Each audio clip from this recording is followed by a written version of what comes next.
Welcome to our presentation on project schedule management, where we will explore the essential processes and techniques to effectively manage project timelines. Project time management processes are crucial for ensuring that project activities are completed on time. These processes include defining, sequencing, and estimating activities, as well as developing and controlling the schedule. Defining activities involves identifying specific tasks that will produce project deliverables. This process includes creating an activity list and understanding the work breakdown structure to determine resource and schedule estimates. Activity lists and attributes provide a detailed tabulation of project activities, including names, identifiers, and descriptions. Attributes offer additional information like dependencies and constraints.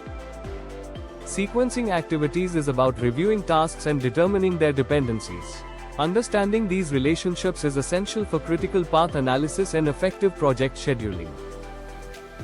There are three types of dependencies: mandatory, discretionary, and external. Each type affects how activities are scheduled and must be carefully considered to avoid scheduling conflicts.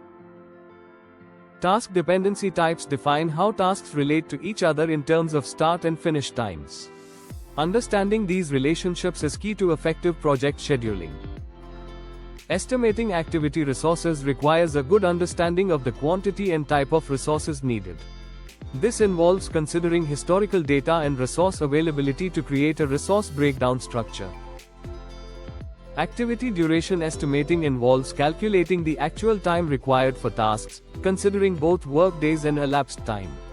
It's important to involve those doing the work in this estimation process. 3 points estimates provide a range of possible outcomes by considering optimistic, most likely, and pessimistic scenarios. This approach helps in creating more accurate project timelines. Developing the schedule involves creating a realistic timeline using tools like Gantt charts and critical path analysis. This schedule serves as a basis for monitoring project progress. Network diagrams are a preferred technique for showing activity sequencing. They visually represent the logical relationships among project activities, aiding in effective scheduling. The process for creating network diagrams involves identifying all activities, estimating durations, and ensuring all dependencies are represented. This visual tool helps in planning and managing project timelines. Project management techniques like PERT and CPM are essential for planning and scheduling complex projects. They focus on timelines and task dependencies to ensure timely completion. PERT versus CPM highlights the differences in estimating time for project activities. PERT uses probabilistic estimates, while CPM uses deterministic estimates, each suited for different project needs. The critical path method, CPM, is used to predict total project duration by identifying the longest path through the network diagram. It helps in managing project timelines effectively. Calculating the critical path involves identifying activities, estimating durations, and developing a network diagram. This process ensures the shortest possible project completion time. The project schedule outlines the total time for all project activities. Critical path analysis helps determine the longest time path, ensuring efficient project completion. To find the critical path, calculate the earliest and latest start and finish times for each activity. This ensures that the project timeline is optimized and delays are minimized. The critical path is determined using a two-pass process: forward pass for earliest times and backward pass for latest times. This method ensures accurate project scheduling. To effectively manage project schedules, we use a forward pass to determine the earliest start and finish times for each activity. This involves using a network diagram where the earliest start, ES, is shown in the top left corner and the earliest finish, EF, in the top right. The latest start, LS, and latest finish, LF, times are displayed in the bottom corners, helping us calculate the earliest possible timeline for project completion. The network diagram visually represents the earliest start and finish times for each activity. By analyzing this diagram, we can identify the sequence of activities and their dependencies, ensuring that the project progresses smoothly and efficiently. The backward pass is crucial for determining the latest finish time rule. It ensures that all immediate predecessors are completed before an activity starts. This process helps in calculating the latest finish time, LFT, and ensures that the project stays on track without unnecessary delays. By using the latest start time rule, we can determine the difference between the latest finish time and the activity time.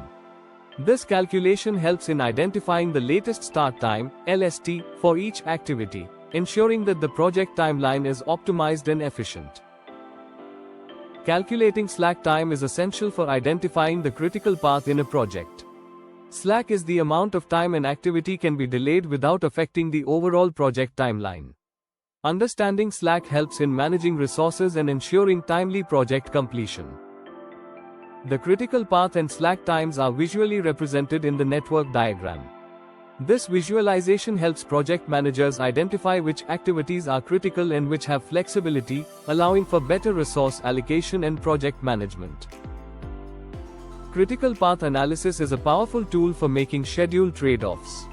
By understanding free and total slack, project managers can make informed decisions about delaying activities without impacting the project completion date. Projects can have multiple critical paths, which means there are several sequences of activities that are crucial for timely project completion. Recognizing these paths helps in better planning and risk management. PERT uses 3 time estimates to account for uncertainty in project schedules: optimistic, pessimistic, and most likely times. This approach helps in creating more realistic and flexible project timelines. To shorten a project schedule, techniques like shortening critical activities, crashing, and fast tracking are employed. These methods help in compressing the schedule while maintaining project quality and objectives. Updating the critical path is vital for keeping the project on track. As actual start and finish dates are recorded, the critical path may change, requiring adjustments to meet project goals and deadlines.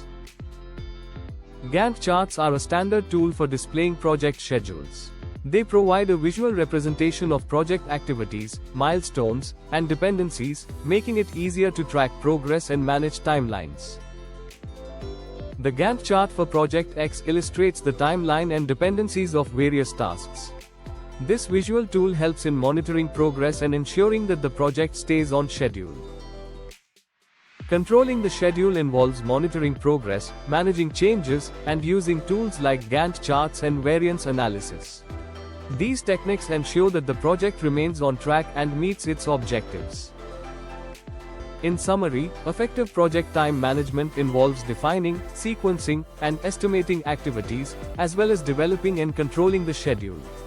These processes are crucial for the successful completion of projects, especially in IT where time estimates are often exceeded.